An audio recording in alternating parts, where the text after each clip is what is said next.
Now the best of the action from the Australian Grand Prix.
Albert Park, Melbourne, the glorious setting for the opening Formula One Grand Prix of the new millennium. The Australian Grand Prix, the first of 17 races this season. Hello there, welcome to the highlights of this morning's race round Melbourne. Reliability is very much the key to this circuit. Only 8 cars managed to finish last year. At the age of 20, plus 53 days, Jenson Button became the youngest British Grand Prix driver of all time, while Mika Häkkinen set about winning that world title for the 3rd successive year. The qualifying session produced a familiar story. The Silver Arrows of McLaren setting the standard, Häkkinen beginning the season on pole. He's done a seriously impressive job this afternoon. David Coulthard was alongside his teammate on the front of the grid, but his high-speed spin brought the qualifying session to an abrupt halt. And that was enough to put paid to Michael Schumacher's last flying lap, but Ferrari's number 1 was in confident mood. As for Button, he had a tough qualifying hour, but still managed to get the Williams onto the starting grid. And so this is how they lined up, the McLarens 1 and 2 on the front row, Häkkinen and Coulthard. Then 2 Ferraris, Schumacher and Barrichello, exactly the same as last year here, by the way. Then the 2 Jordans, Frentzen and Trulli. Irvine in the Jaguar making their F1 debut. Villeneuve hunting the first points of BAR. Fisichella in the Benetton, Mika Salo making his debut for Sauber. Ralf Schumacher in the Williams. Pedro de la Rosa and Verstappen in the 2 Arrows, Wirtz in the Benetton, Heidfeld, another newcomer for the Prost, Zonta in the BAR, Lacey, very experienced in the 2nd Prost. He had to start from the pit lane, by the way. Marc Genet in the Minardi, Deniz in the Sauber, Herbert having miserable luck in the Jaguar, and Jenson Button in the Williams having to start from the back row. OK, enjoy the very best of the Australian Grand Prix now with Martin Brundle and Murray Walker. There are the 2 McLarens. World champion Mika Häkkinen driving through the heat haze. David Coulthard peels off behind him. Michael Schumacher pulls up behind Häkkinen. Barrichello behind David Coulthard. There are the 2 yellow Jordans in their new brighter livery. Yes, Coulthard and Frentzen have lined themselves up at a slight angle to try to get over on that cleaner line as soon as possible. And Lacey patiently waiting in what must seem a very quiet pit lane. Well, he was starting 17th on the grid. He's now effectively starting 22nd. A big penalty, not as bad as it might have been, though. And just look at the heat. It's about 40 degrees on the track down here. Lights are on, the red lights are on. 3 lights, 4 lights, 5. It'll go out and it will be go in Australia. Lovely start by Mika Häkkinen. David Coulthard's going well. Schumacher is 3rd. And coming up very well is Harold Frentzen in the yellow Jordan. He's past Rubens Barrichello. Rubens Barrichello goes down a place, and it looks to me as though everybody is through the first sequence of corners. And Mika Häkkinen has got David Coulthard riding behind him. There is Rubens Barrichello. A terrific long jam of cars. Are they all going to get round this corner? Yes, they do. Round the Sports Centre corner. And so it is McLaren leading as it was last year. McLaren 2nd as it was last year. Michael Schumacher is 3rd. Frentzen is 4th. Barrichello is 5th. Trulli is 6th. And in 7th position, well up, is Jacques Villeneuve in the BAR. Yes, despite all of their practice and testing to get away, the Ferraris were both particularly tardy off the line. And fortunately, Michael Schumacher was able to stay ahead of the Jordans, but Rubens Barrichello dropping down to 5th place. Well, I tell you, the Jenson Button is going through this field like a hot knife through butter. I saw the last 5 together, and he was not amongst them. Indeed, I believe he's up with his teammate Ralf Schumacher. We'll have to look down the field. He's up into 15th position. Jenson Button has moved up from 21st on the grid to 15th before the end of the first lap. Mika Häkkinen, there he is, from Finland in the McLaren. And now look, this is very different to last year.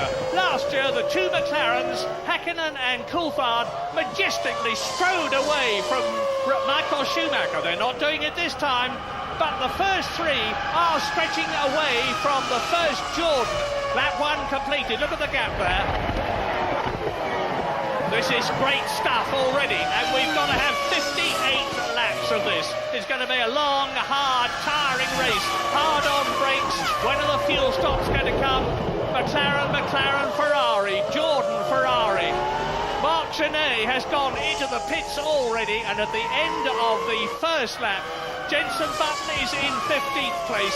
Behind Rubens Barrichello, Trulli is 6th, Villeneuve is 7th, Mika Salo is in 8th position. Eddie Irvine in the Jaguar has dropped down 2 places tonight.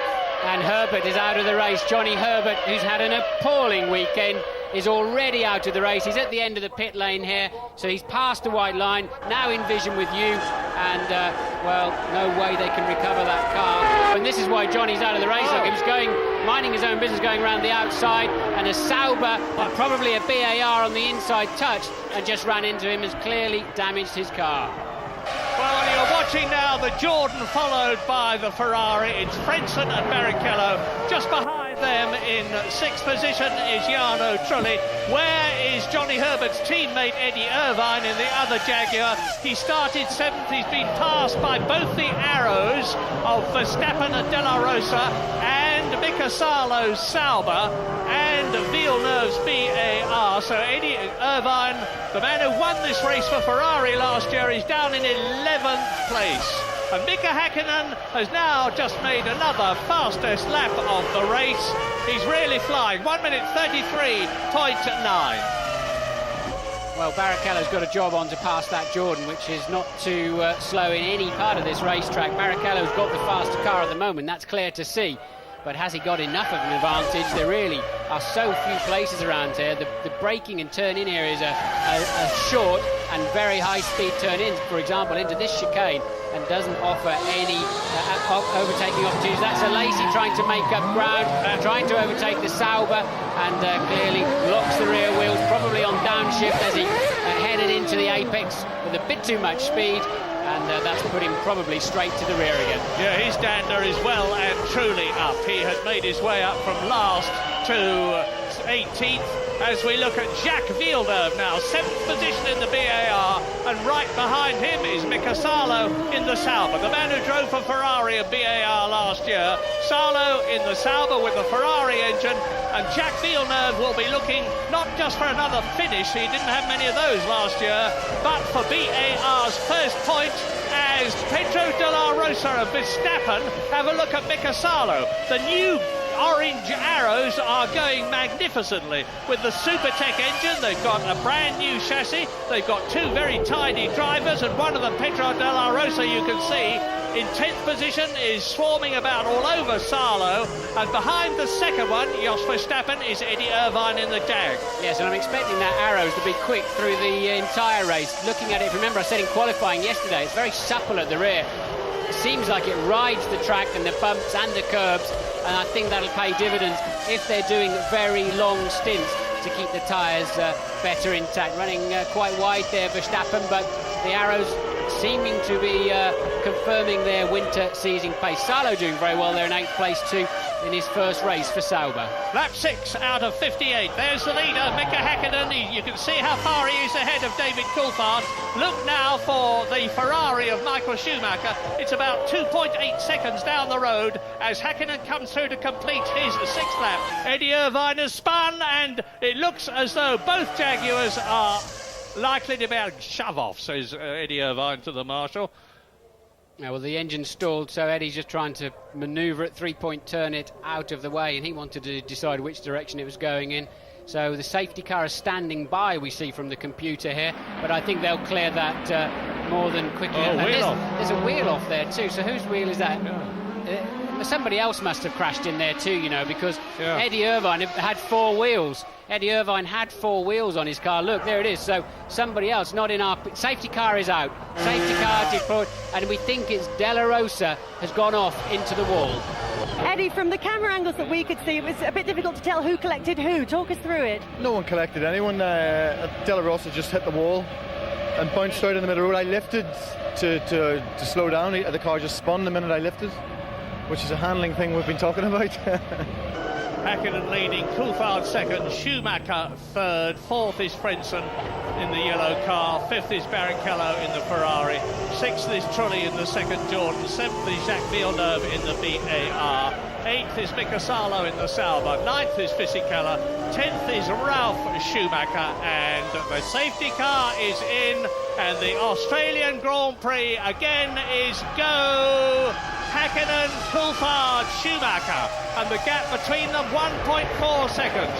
I can never understand that, why they don't bury the nose of their cars under the gearbox of the one in front, why they allow the restart to take place without being as close as possible to the car in front. I know you have to a certain extent, react to when, for example, in this case, Hakkinen decides to pull away, but they don't, not like the IndyCar drivers, where they really seem to maximise this opportunity to overtake.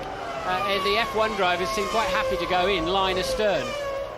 As they are now, there's the McLaren leading, McLaren second, Ferrari third, Jordan fourth, Ferrari fifth, Jordan sixth. The top 3 rows on the grid are the top 6 cars in the race, albeit in a slightly different order, because Frentzen is ahead of Barrichello. And in 7th position there's Villeneuve, right behind him is Salo, right behind him Fisichella and Ralf Schumacher in the leading BMW Williams. That is in 10th position. Jenson Button, by the way, is 13th in the race. Lap 11 out of 58. Here they come.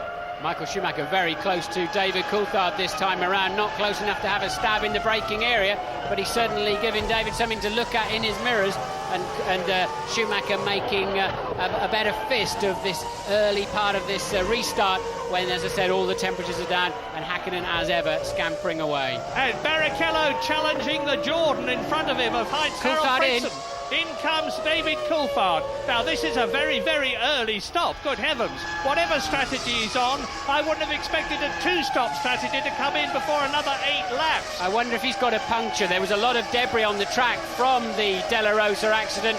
I've got a feeling it's a left rear puncture for David Coulthard.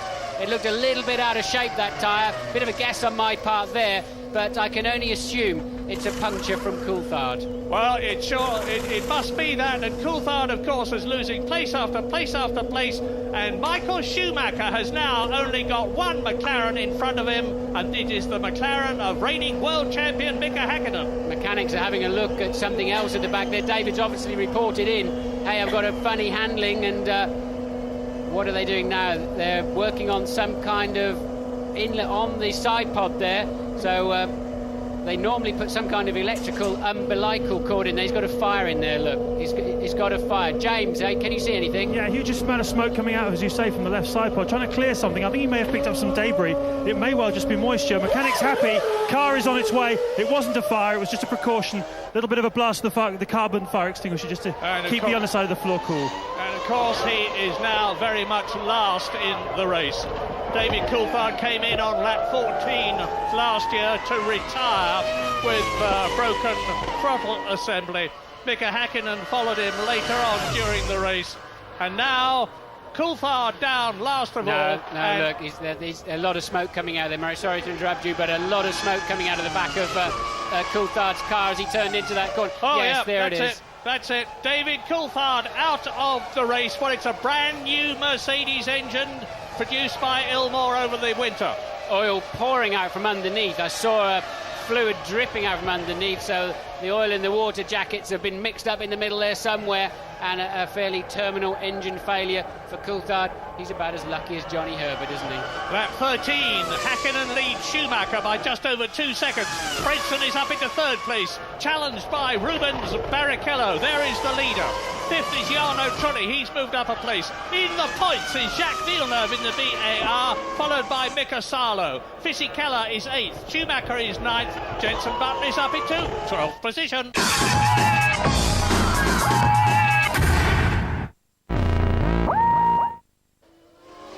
Here is the newly liveried VAR of Ricardo Zonta from Brazil. Hakkinen out, Murray. I think that's Hakkinen slowing. Yes! Mika Hakkinen out of the race.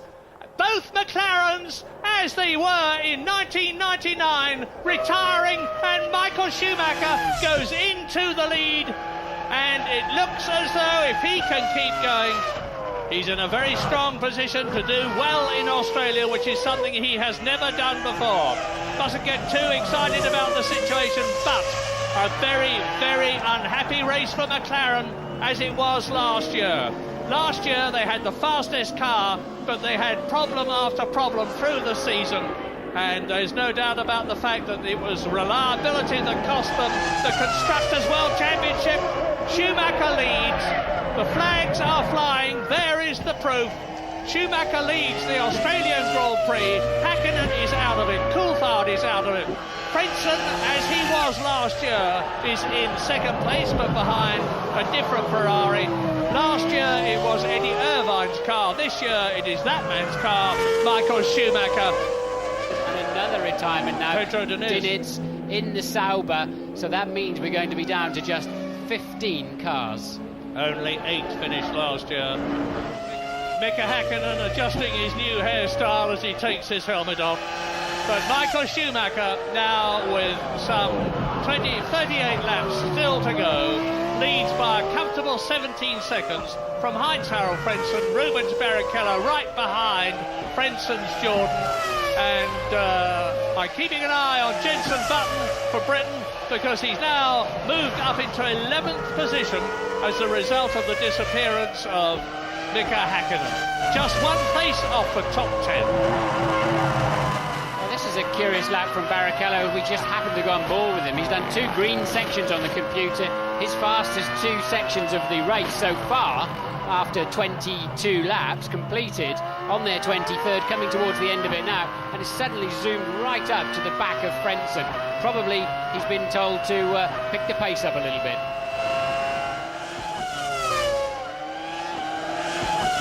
Track temperature 34 degrees, it's going down, and Louise Goodman is with Ron Dennis, the boss of McLaren. Ron, I understand both cars have gone out of the race with an engine-related problem. What can you tell me about that?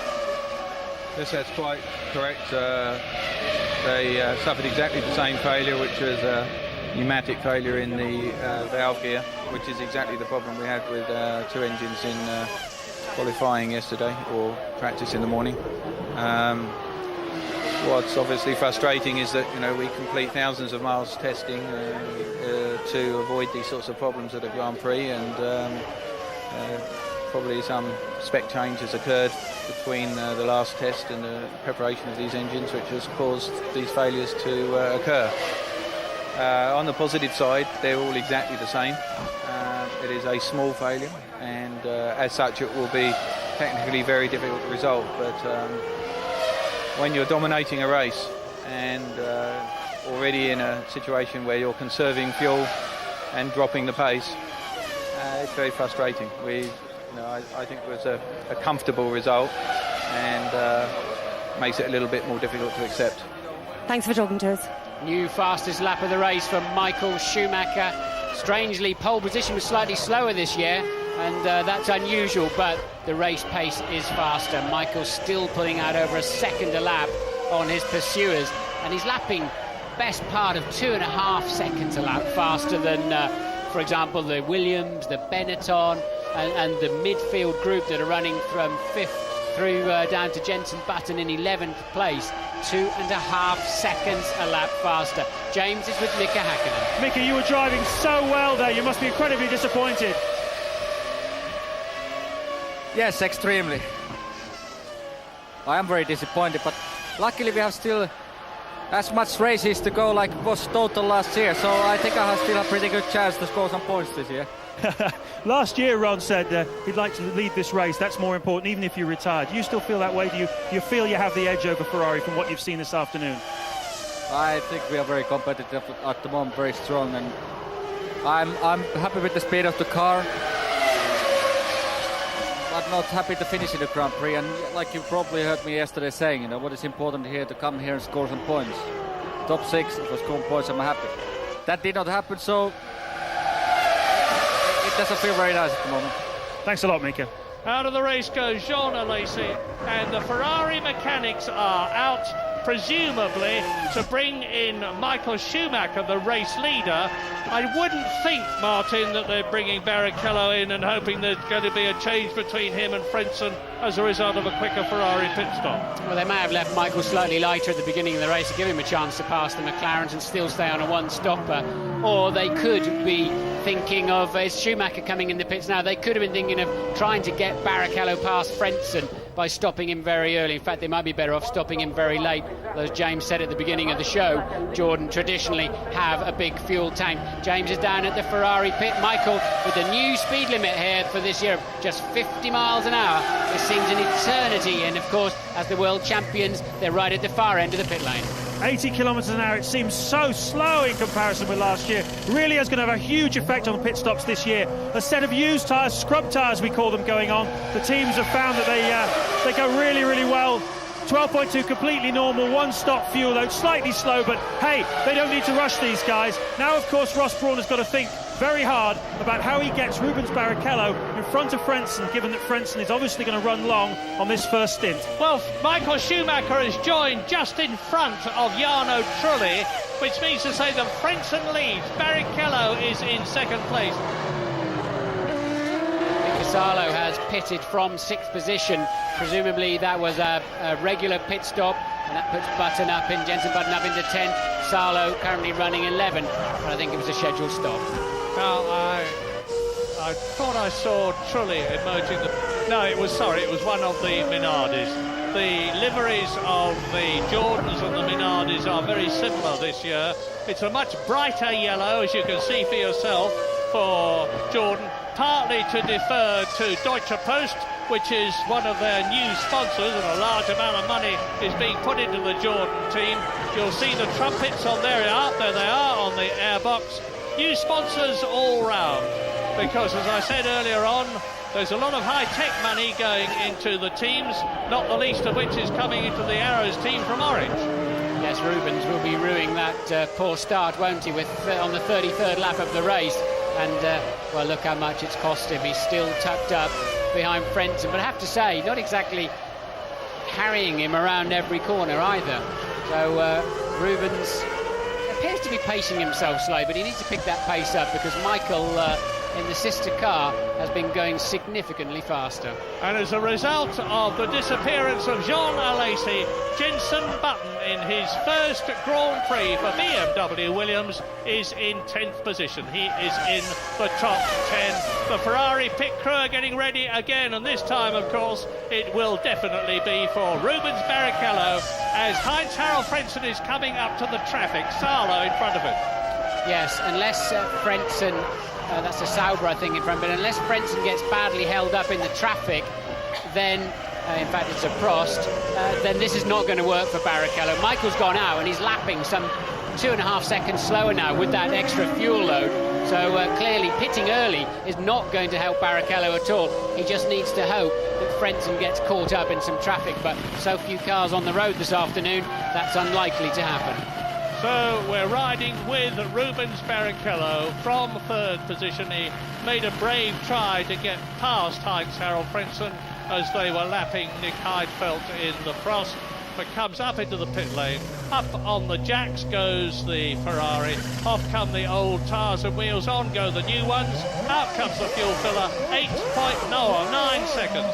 Rather a slow start. Yes, a bit of a jerky getaway there for Rubens. He just seems so serene this weekend, almost too serene. He's been cruising around, happy to talk to anybody and driving really beautifully, but a bit tardy away there, and that certainly won't give him a chance to slingshot Frentzen, although I'm looking to see what kind of traffic Frentzen does have in his view.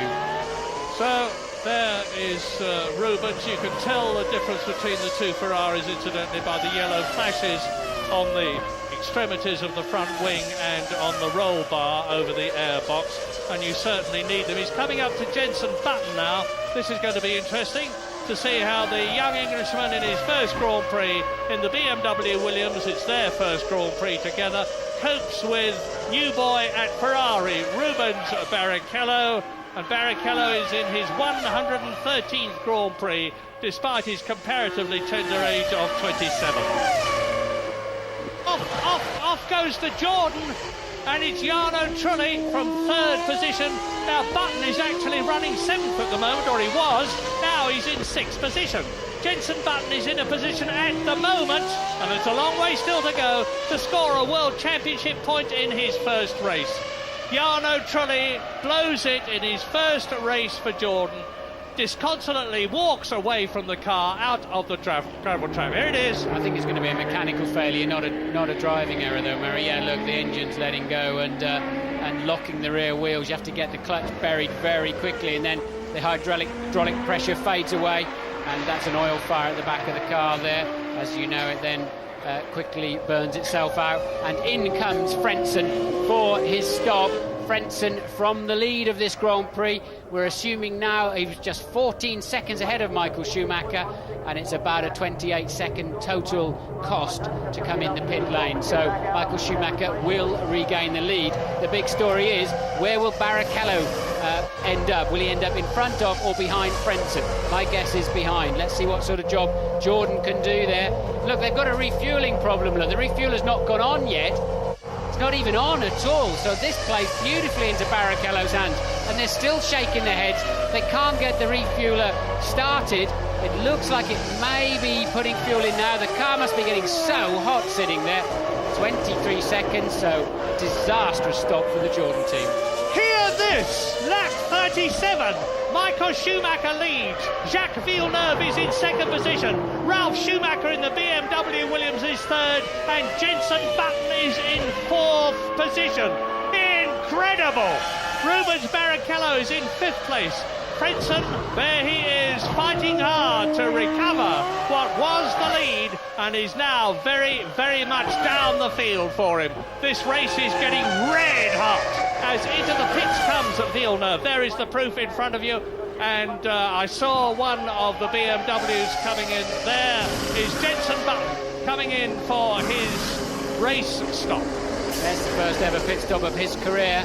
So a Grand Prix career, of course. In fact, I think it's probably the first racing pit stop of his in career, full stop, and a good one it was too for the Williams team on 11 seconds dead. Jenson over the white line now. He can press the button, get rid of the speed limiter, and accelerate towards the first corner. New boots, take it easy, Jenson. Remember, the grip characteristics will be different in the car now from the older tyres that you just got rid of. But on lap 38, Michael Schumacher seems only to have to keep going to win the Australian Grand Prix for the first time.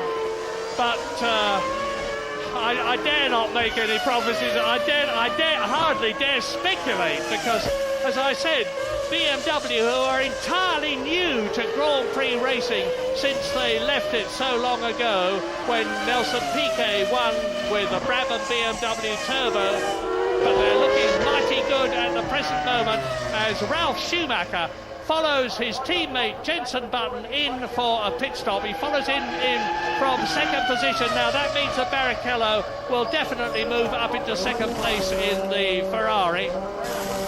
And we better just let this round of pit stops develop and the race calm down a bit so that we can see exactly how everything has settled. Oh, there's a lot of problems.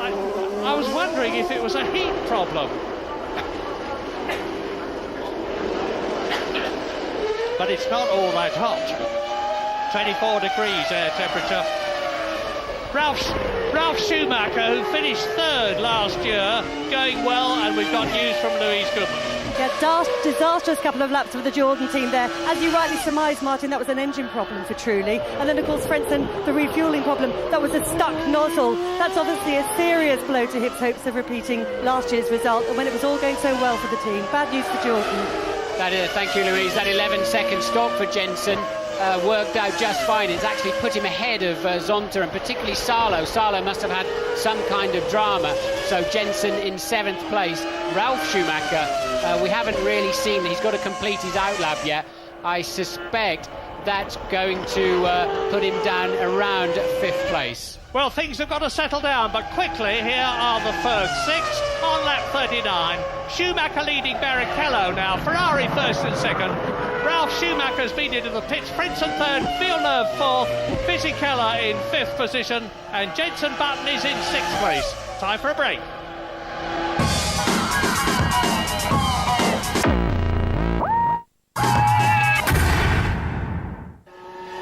Lap 41, 17 to go. Michael Schumacher has slowed down a lot. There is Frentzen. We think he is coming in to retire from the race. He's slowed down so much. He's got a gearbox problem. That has been the Achilles heel of the Jordan car, this year's car, in testing, and it looks as though it struck again, if an Achilles heel can strike. Michael Schumacher, then Ferrari leads. Rubens Barrichello, Ferrari, 11 seconds behind him and speeding up to close the gap.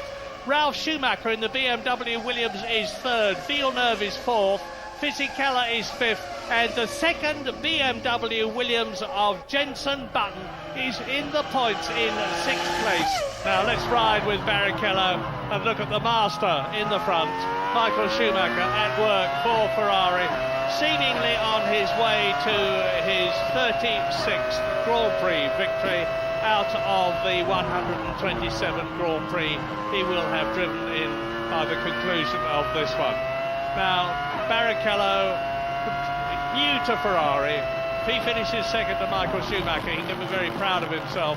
As I said earlier on, I understand that there's been a sellout at Sao Paulo for the Brazilian Grand Prix in 2 weeks' time. If Rubens Barrichello goes there, not only as Brazil's first Ferrari driver, but second in his first race only to Michael Schumacher, and he goes into the lead. That is, wow! I was going to say I think they'll deify him. I think they certainly will now. Michael Schumacher must have a problem, because there was no hesitation then whatsoever. No, hold on. He's got to stop again for gas. James was right. Well didn't put enough fuel in it. They've got to let Rubens get down the road. He's probably got a bit of a quick stop at the end, a quick flash of fuel, and that's the only reason I can put on it. Well spotted, James. Thank you, Martin. But we'll see if it's right. That's certainly a dramatic development, whichever way you slice it. On lap 46 out of 58. Ferrari leads, Ferrari second, but not in the order we expected. Yeah, Ferrari, I've just heard, in fact I can see them out of the window, the massed cohorts of Ferrari, and it's Barrichello. I can see one of them carrying a board which has got Barrichello on it. So Rubinho, as he is known not only in Brazil but everywhere else, and a very, very popular chap he is too, coming in for fuel. Now, Ralf Schumacher is 37 seconds behind him, so Barrichello will have plenty of time to take on a sort of splash and dash, come out into the track again in second position, and there he is coming into the pit lane. Are you there, James? No, he's not. He's got a way to go yet. The white line going over now for the speed limiter, but they're well spotted there, James, on that short fill. They obviously changed strategy halfway through the race to try and leapfrog him over Frentzen. He had a bad pit stop, but Frentzen had an even worse one. James is there now. Yeah, I spoke to Rubens yesterday. I said, I bet you're looking forward to benefiting from one of those Ross Brawn race strategies. And he looked at me in the eye and he said, you betcha. Very, very short fill. 7.9, completely normal. Everybody here is absolutely as calm as you like. It was exactly part of the strategy to get Barrichello past Frentzen, and marvellous. Well, Michael Schumacher has been saying all along prior to this race It is absolutely essential for us at Ferrari if we are to do well in the World Championship this year against a team as strong and as experienced and as successful as McLaren with their driver partnership of Hakkinen and Coulthard, to get points early. We haven't done that in the past. We've suffered. We've caught McLaren in the latter parts of the season, but we need to be with them, if not ahead of them, at the beginning of the season. Well, at the present moment, on lap 47, with 11 to go, Ferrari are on a maximum 16 Constructors' Championship points. 10 for Schumacher, 6 for Barrichello, and of course, as out of the race goes Jenson Button. Well, that is but it looks to me as though it's not his fault. It's some sort of a problem. Look at the smoke from the back of the car. And he can say with enormous pride, that he was in the points for a lot of the race. There it is. There's the confirmation. You see, there is Villeneuve going through, and Villeneuve behind him, Fisichella. That's how close it was, because there is Zonta going past Jenson Button as he parks the Williams, and the rear wheels lock up. So definitely not Jenson's problem. I think there's a little hard work probably to do in Munich, unless in the very unlikely event of the gearbox locking up. Well done, Jenson Button. He can feel very, very proud of himself. BMW can feel very, very proud of themselves, because I don't think even in their wildest moments they would have expected to score points. Did you catch a load of that, Murray? Schumacher well out of shape in the first corner. Unbelievable. He's just having fun, I think, but I bet he won't do that again next time around. Look, gets on the throttle and has to give it a full half a turn on the steering wheel, which is a lot in a Formula 1 car, to put it through. I think he's just bored, probably. Well, I was saying that BMW can feel very proud of themselves to be in the points, and they are, because although Button is out, Schumacher, Ralph, is very much in. Not only is he in, but he's lapping marginally faster than Rubens Barrichello in front of him. Although I'm pretty sure that's because Barrichello, knowing that there is a 9-second cushion between them, will not be pushing as hard as he could. Here's that scrap, Murray, look. This is Villeneuve, Fisichella. Salo has now passed Zonta. Salo is up into 6th place. And this is the scrap. Villeneuve, Fisichella, Salo, Zonta and Wirtz. And they're covered by just 2 and a little bit seconds. And Villeneuve there is 4th. There's Fisichella 5th. Salo 6th. Zonta is in 7th position and Wirtz behind him in 8th place. So 1, 2, 3, 4, 5 cars as quickly as you can say. It's battling for 4th position. Wonderful scrap, and this is the 51st lap of a 58-lap race. Yeah, I'd like to see a replay of how Salo made it past Zonta, actually. We haven't seen too much overtaking this afternoon. Be interesting to see where and how he was able to do it. Good performance from Salo today.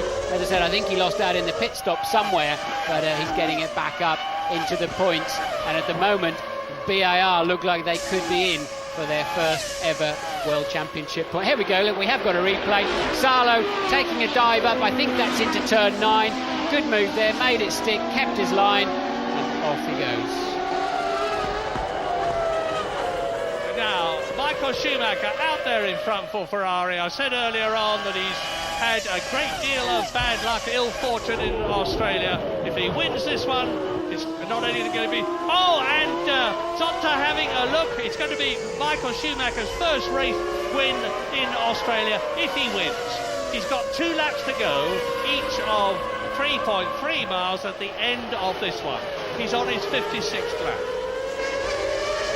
But Michael Schumacher will be very, very happy with this. He's been enormously confident all the way up to the start of this race, all through testing and all through qualifying, even though he started 3rd behind the 2 McLarens. He said, I'm not the least bit bothered. This is a long race. 3rd is a good place to start. And it looks as though, as is usually the case when Michael says something, he was absolutely right. The flags are flying, and Michael Schumacher is coming through to win for the first time the Australian Grand Prix in wonderful style. A great sight. Schumacher wins. Fist out. Victory salute. And a euphoric Ferrari team greet him home and look down to see Rubens Barrichello. There he is. finishing in second place in his first race for Ferrari. Now, only 7 seconds further back, it should be Ralf Schumacher in the BMW Williams, and it is. Ralf Schumacher finishes third. A great finish for him and for the Williams team.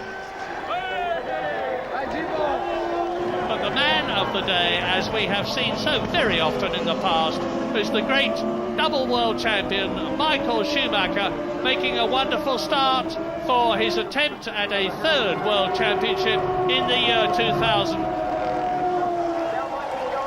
Embraces his brother. Oh, there's never been two brothers like this in Formula One. We've had them in the past, of course, the Rodriguez brothers and various others, not all that many of them, but this is the most successful brother partnership of all time in Formula One.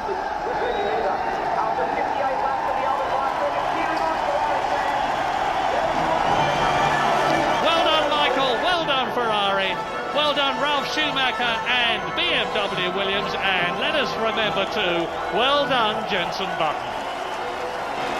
And so back-to-back Ferrari wins in Australia, enjoyed by Melbourne's sizable Italian population. The Constructors' Champions have certainly hit the ground running this time.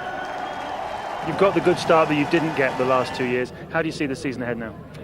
Exactly the right direction. I mean, that's what we needed to start off competitive, and now the season can go ahead. Quick word on Rubens, fantastic drive by him today. Yeah, no, great job, no doubt. That's what we wanted, to have a competitive teammate, and he certainly is. We got on very well, I have to say. We work very well together. We exchange a lot of information. So it's also, all in all, a very calm atmosphere. What was the feeling like when you were stood on the podium? Well, you know, I'm always delighted to be there. I'm always, for sure, people in Brazil are happy because everything is happening. But I mean, inside myself, I think I did a good job. I was almost on the pole position this time, and I was almost on the first place this time. So who knows, Brazil is coming. I was able to go very fast during the race. I was, I'd say, pushing onto the McLarens. They had a better start, as usual. It's something we need to work on. But I'm very optimistic. We are there, and we need another little steps, and then we will look a little bit more comfortable. Special moment on the podium there with you and Michael, I could tell. Well, it was. It's actually always a very special moment, but today, you know, it was particularly special because I think, you know, first race for a new manufacturer, being third is a great moment. Shaq, what a brilliant way to start the season. Oh, it feels great. Mostly after all the hard work of last year, and finally get a result is a good thing. What difference is it going to make to the team? Well, it's good. It brings a lot of good energy to the team. The team has worked very hard, and finally we got a result, so now we can push forward. Your thoughts on Jenson's performance today? Jenson did a very good race. I mean, I have to say, I have to make him a compliment. He did a good weekend. I mean, he crashed yesterday morning on what is a very normal thing that happens sometimes. But today he did great, and I mean, he was in the points when he stopped, so he could finish in a fantastic position too. How different was the whole experience of a Formula One race for you, Jenson? It's obviously very different. Long races to start with. A 58-lap race is very long compared to what I'm used to. It's about 20 laps in Formula 3, so it's quite a big difference. Also the competition. This is the best drivers in the world I'm racing against now, and it's great to be here.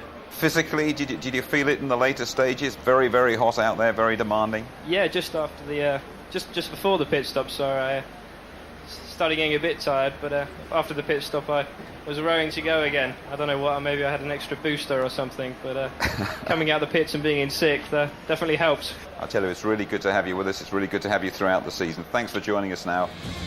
And so Michael Schumacher and Rubens Barrichello collect all 16 points for Ferrari. Ralf Schumacher gets 4 for Williams. Villeneuve at last scoring for BAR. Then Fisichella and Zonta promoted to 6 on the back of Sarlo's belated disqualification for a faulty front wing. Martin Brundle's joining us. We saw the first Formula One drive for Jenson Button. You were very unsure about whether he should be here at all. Have you changed your mind? The season's yet young, of course. There's a lot of things to happen, but it was a tremendous performance, a good start, excellent start, in fact. Kept it on the road. He was dicing with some old hands. His lap times were very, very consistent through the race, and I wondered if he might tire, might fade a little bit. Jenson said later that he was feeling a bit fatigued just before the pit stop, but when he came out after this stop, which was very quick in 11 seconds... His first ever pit stop. His first ever pit stop in a motor race. Got away well, look. And next time round, they're showing him P6, and that gave him a second wind. Tony, he seems to have handled the whole Formula One circus like a veteran. Yeah, he has, and I mean, I can't think of anyone other than Alain Prost, when I was working for McLaren, who came from F3 after we'd selected him, went straight into his first race and got 6th place, which of course what Jensen was heading to. And he'd had literally no experience whatsoever, other than this man on the right, who also did a great job jumping from F3 to F1. I think he's got it. As Martin says, the jury's out because there's a long way to go. But let's hope for his sake and for Britain and for the younger drivers who are waiting for him to blaze a path for them, that he makes it. So we give Jensen a tick, shall we, Martin? Let's look at the start. It looks as though McLaren's have got a big stick there. They look a big tick, I should say. They look to be away and gone. Yeah, the McLaren's a perfect getaway there from both of them, and Coulthard even thinking, having a look up the inside of Hakkinen, but the Ferrari's very tardy away, giving one of the Jordans, Frentzen, a chance to split them, and that would cost Barrichello a lot of time. A little bit of a touch going on at the back end, but pretty solid driving from all those in the field, actually. Now, when the big cat came out of the bag, which a big blaze of glory, wasn't it? But they sort of whimpered away with the tail between the legs here, Jaguar. Yeah, I mean, it's a shame again, and we have to remember that it's a repainted Stewart team, and they have had these huge problems. But Johnny Herbert, and Martin said it in the commentary, unfortunately, it's the same old luck for him again, and he almost has the secondary Australian jinx. That was Deniz who pushed him out there, and then someone had pushed into him. But, you know, he got thrown off into the sand in 97, him and Villeneuve, and this was Irvine also spinning out in avoidance of Pedro de la Rosa, who'd gone up earlier off there. You know, a suspicion, maybe some sort of a failure on the arrows. We don't know, we'll have to wait and see. Let's go back and talk about McLaren's, Martin. Amazing. Again, they leave this place nil point. I know Ron Dennis said to me before the race that he felt sure they'd fixed the problem they had on Saturday morning when both cars failed with engine dramas. They thought it was something to do with a transit problem as they were coming over from the UK to Australia, and he felt it wouldn't be repeated. But as we saw, both of them puffing smoke out of the back as they departed from the race, looking very sick, and as you say, absolutely no points, and they didn't seem to have their clear performance advantage that they've had in the last couple of seasons going into the first race. And the Jordans as well, so much expected from Jordan this season, especially after the way they went last time around, and they had a pretty miserable old time, Tony. Well, they got the strength and the continuity with the Mugen Honda engine, the same staff and team, and Jarno Trulli, the poor lad here, who's in a firm third position, and then off he goes out like that. Look at the flames coming out of the back. That a bit of a shock. They have had gearbox problems during testing. Now, this is Heinz-Harald Frentzen. It was after the pit stop. Schumacher had already come in. Heinz-Harald Frentzen had a 14-second lead. He came in. Now, this was the refueling problem, having to put the nozzle back on and off. Something had jammed in there, and that'll rekindle this debate about the decoupling under flow, that is, with the fuel still in the hose, and then yanking it off, which is what Ferrari did last year to make refueling quicker. It could jam. Lots of people say it's dangerous. Final word from you, Martin. Sum up the Australian Grand Prix. Well, reliability was a huge issue. Ferrari looking strong in every way. Michael Schumacher looking peerless, it has to be said. I thought there were some very solid drives through the field. I think we had one or two strange runners in the top six at the end. Maybe they won't have quite such a luxury, I think, as Jordan and McLaren particularly, and Jaguar get their act together. Martin, Tony, thanks very much.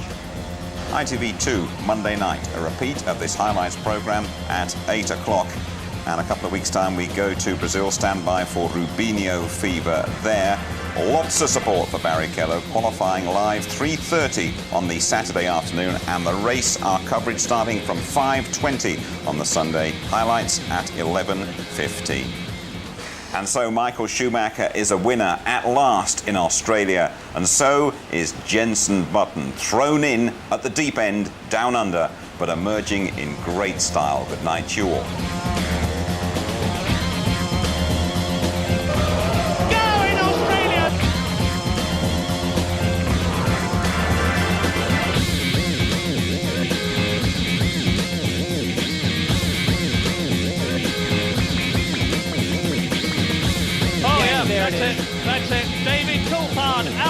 of the race.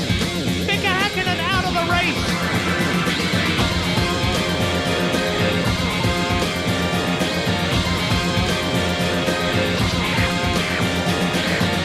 Schumacher wins.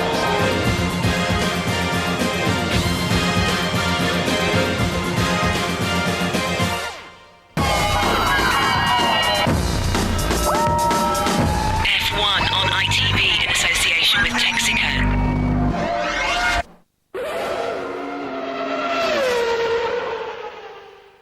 If you would like to know more about Formula One, the website address sponsored by Sutton Motorsport Images is www.itv-f1.com. And you may like to know that the official ITV Formula One Grand Prix guide is now available, priced £9.99 in bookshops.